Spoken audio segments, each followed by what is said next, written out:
Well, Adam, sometimes in life you go through the whole gamut. Let's talk about it.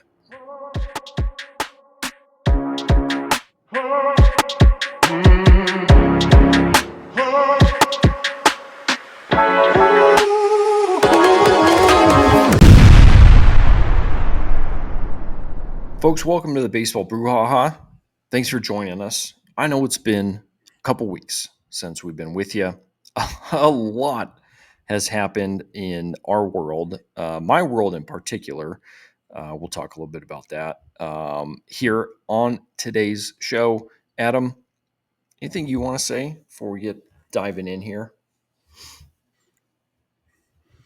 Well, you've had a lot going on in your world. It's taken me these whole couple weeks to recover from the baseball season and to get myself on the saddle for another basketball season.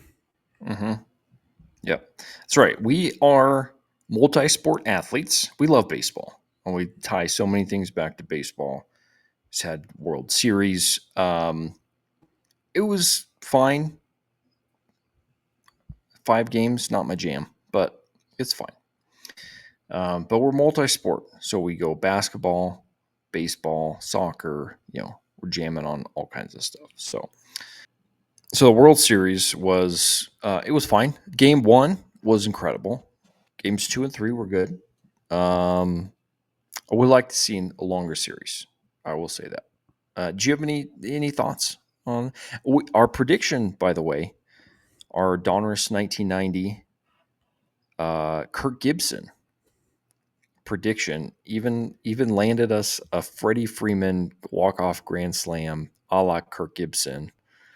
That was pretty cool. It was very cool.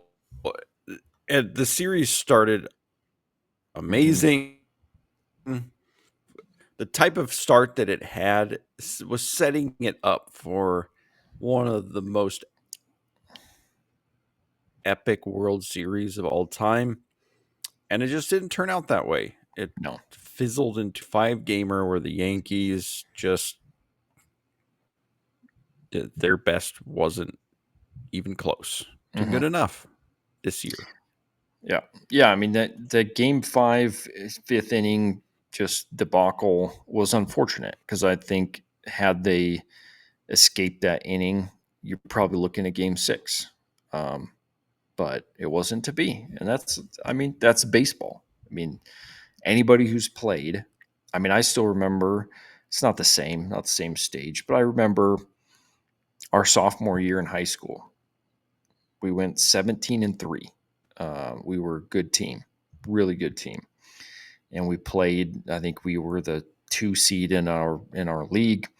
We played the 3 or 4 seed in the other half of our district, and they were decent, but they weren't great.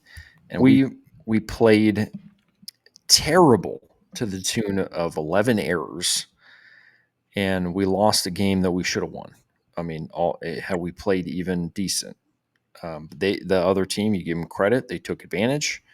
We shot ourselves in the foot time after time after time, and you know, a season that should have ended with a fairly deep playoff run didn't. It just didn't, and that's how it goes sometimes. You don't you don't get infinite chances when you play poorly.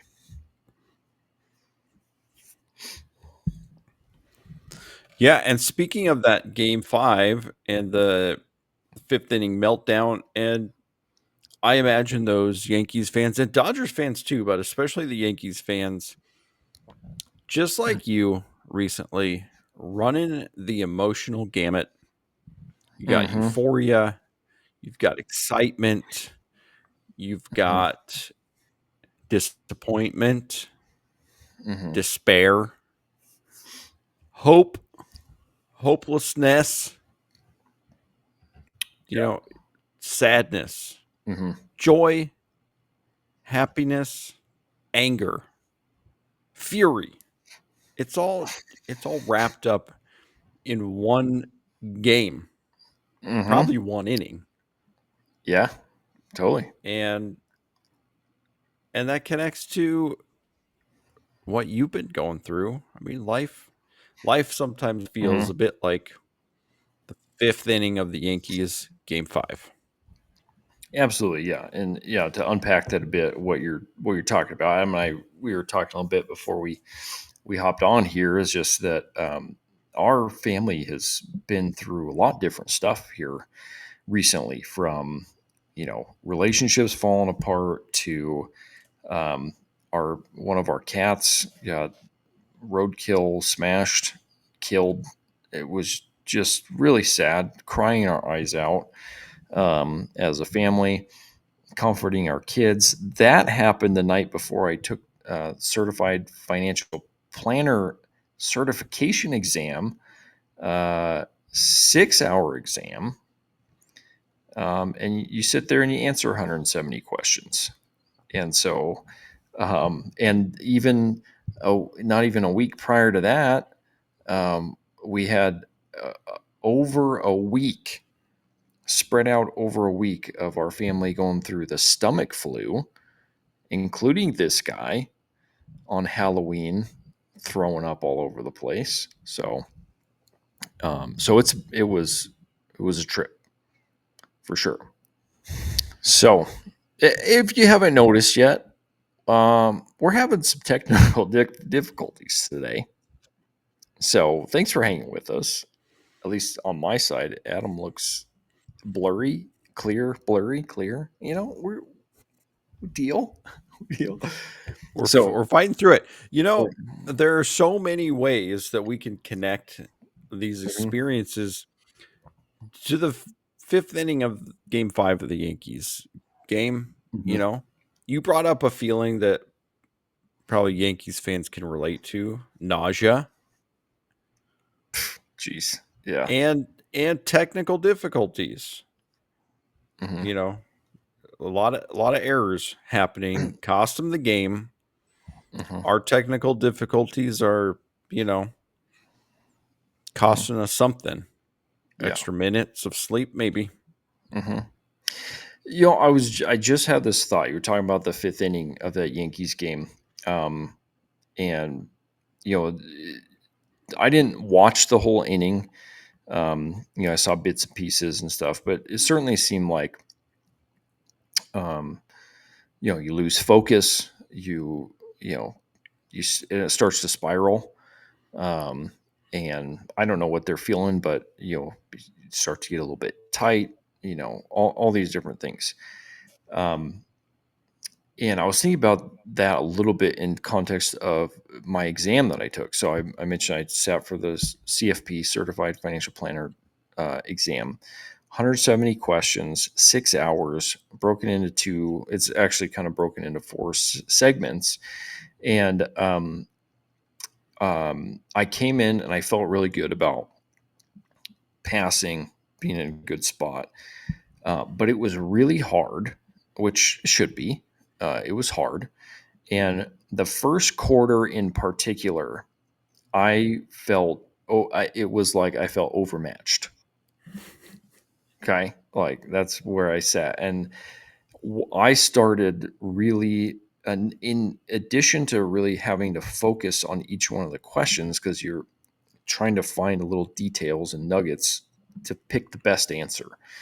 And it's not just the right answer. There is a right answer, but it's the best answer. Um, and so not only am I having to focus on the questions, but I'm dealing with the mental side of like, I'm going to fail. What if I fail? I got to do this again.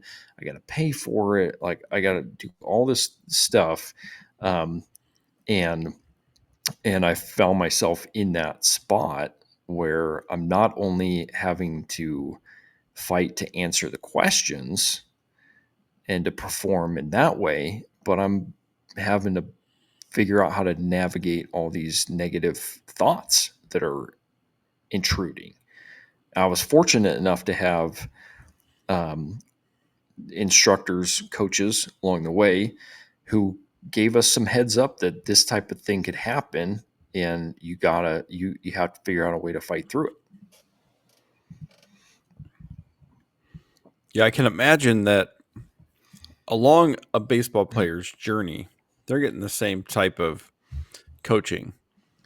and Hmm. recognition and reminding that so much of the game is mental. But how can it not in a World Series setting, or in your field, Hmm. that exam is might be as close to a World Series game Sure. Hmm. as you get. How can you not feel a little extra pressure? How can you not have, um, to some degree, some thoughts creeping in, and it takes a little bit extra to dig in and focus on that next play, Hmm. to focus on, resetting the mind, let that last one go. That's a tough task. Baseball players, yeah, they're professional athletes, but they're people too. Yeah. Yeah. It made me really think about uh, just preparation and like, you don't always get it right. Sometimes you prepare and you get, you get hit sideways and it throws you and you miss, there any number of things um, could happen. But I think like, it's interesting because I think about like throughout the course of the season, you play a baseball game, play 162 of them, and after every game, the reporters are asking these questions about like did you feel like you were going to fail, or just all these questions that make it seem like game 84 is like game 5 of the World Series. And and every time, generally, it's like, look, I had a tough game, but we're trusting the process. And like, it just makes me think of like, as we're going through life, are we, um, do we have a process? Do we have, that's something I've been thinking about for myself, with studying for this exam. I had a process. I had what I was working on every single day, and trusting that if I worked on those things, that I would be successful on the exam. And I just had to trust that going into and actually taking the exam, that was gonna work out that way for me. But um, it's easy to like lose that, um, or from an outside perspective to kind of see it differently. But um, do we have a process? And I think too, within that process, an approach of, I can only control what I can control. Hmm. In a baseball game, you can't control what, the Dodgers are going to do in Game 5. You can't control what happened before, Hmm. you know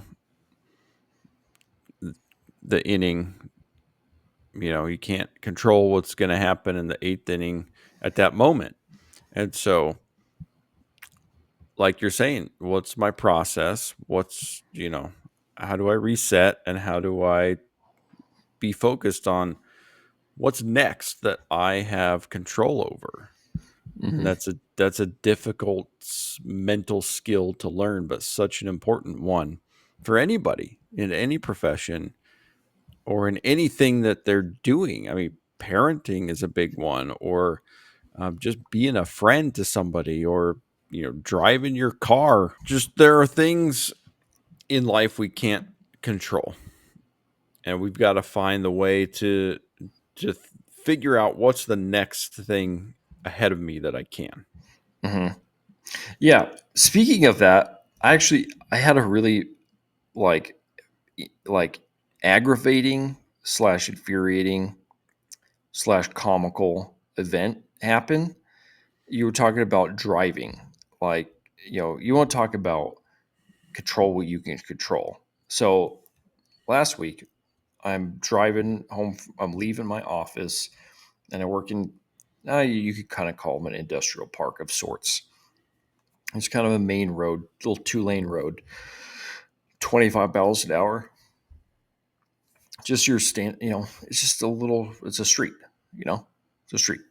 I'm driving, and we're coming up, and there's a roundabout or a circle at this spot here, and we're coming up to that, and this person in front of me pulls over to the side, and I'm thinking, oh, they're lost. They're gonna slow down. They're gonna look at their map. I'm just gonna go around because that's what you do. You go around, and I'm really glad I was paying attention, following my process, and paying attention.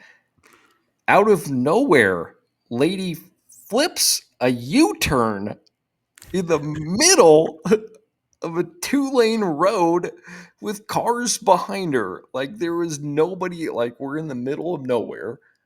There's nobody on the road. Just whoop. And I was just like, I'm just like, what are you doing? What is happening? And I had a moment where I was just like, I mean, I was this close. I mean, basically, if I hadn't been paying attention, we would have had a wreck. And, I don't think anybody would have been seriously injured, but still, I didn't have time for a wreck at that time. And anyway, so it's one of those, like you were saying, is like you have to, I really had to refocus because I was just very upset and angry at this individual flipping a U turn in the middle of a two-lane road for no reason in particular. Yeah, so then what'd you do? Like, what was the thing that you just, like, got you refocused? Well, I mean, I did, certainly I would spent the next probably mile or two just like, what the that was frustrating, angering, in fact.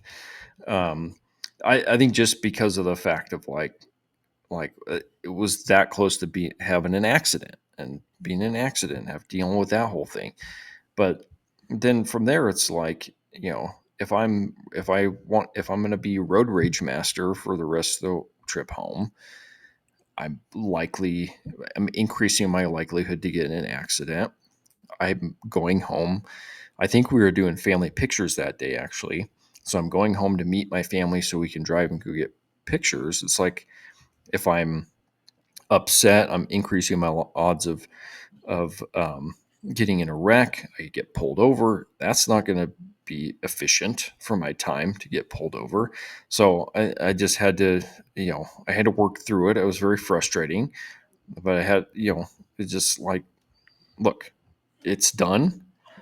We got to move past. I got family I got to go take care of. We got things we got to do. We got to move ahead. We got to move on. Yeah, you're thinking about the next thing and what's gonna be Hmm. the most helpful action and mindset for doing the next thing. Yeah. Yeah. Yeah. Which, so related to that too, I think, I do also want to take a little sidebar here. I took the CFP exam. I passed, by the way, in case you didn't piece that all together. I passed. Very exciting. Big deal. Big deal. Um, and my wife took she's a nurse, emergency room. She took a certified emergency nurse exam, and she passed like 5 days after. So we're all certified up in here, and so that was very fun. But um, I after passing the CFP, I've definitely been thinking about, okay, I want to build on the momentum of I don't want to be studying and that intense all the time. That was a lot. But are there ways, how do I take that momentum of really working toward a goal, seeing it come to fruition, and then take that momentum and keep moving forward? Well, Adam, I mean, it's been an eventful last several weeks for me. I've kind of dominated the conversation here. Is there anything you want to say? I feel like we're all talked out a little bit, but is there anything else you want to say? I don't think so. It's okay in a relationship, in a Mhm. conversation that sometimes it's unbalanced one way or the other, you know, and that's Yeah. how it goes. And it was fun for me to think of, we were talking a little bit before we started about what direction is the conversation going to go, and wouldn't you know it, Hmm. we're talking Game Five World Series Hmm. as a life experience, a metaphor for the lives that we're living. And it's right there. It's right there. And so to go on that journey with Hmm. you was a fun little trip this week. So thanks for bringing me along. Yeah. Oh, yeah. I mean, it's helpful. We've we're sharing some good things with exams and all that stuff, but it's been really trying as well with some of the relationship stuff and losing a cat, different things. It's really helpful to talk about it. Really helpful to like like just s- as much as you want to. We were having this conversation. Actually, it was interesting. Maybe this is more of I don't. Anyway, we were having this conversation and we're just crying our eyes out about losing a cat, and one of our kids said, like, I want to, we want to watch a movie because I don't want to think about it. And it was like, you know, there's certainly part of it is like, you grieve appropriately and then you move forward. It's not going to be the same, but you move forward. But you also don't want to like short circuit both the tough emotions um, and the good ones. Like it's really healthy to embrace those. And, so you think about, World Series, if you're a Yankees fan, like they're all range emotions. Just let them be, let them. And then if you're a Dodgers fan, enjoy that. Enjoy that because, already we're talking about next year. Enjoy that. It doesn't happen every year, as you know. So, um, that's just something I'm thinking about. I'm not the best at that. I turn the page quick and I move on to the next thing. But I think honestly, when that happened with our cat, like I haven't cried that in years, and I think it was really healthy for me to get a big giant cry out. So it was good. So Thanks for hanging in there with us, folks, and sharing our journey, coming along with us on the way. And hope you found, it'd be fun if you write your Game Five, fifth inning relatable moments uh, hmm in the comments. Let us know what part of inning five of the World Series connects to something in your life. yeah, it could be. I mean, it could be the good, the bad, the middle, all of it. Yeah. We'd love to hear it. It was just, that's what we're Adam and I are wanting to do here on this show is just share life and enjoy us hanging out together, hearing your stories as well. And so that's going to do it for us this week. Thanks for hanging with us. Thanks again for being patient. I know we missed a couple weeks. Things have been a little crazy in our lives. So thanks for hanging with us, and we'll be at it again soon.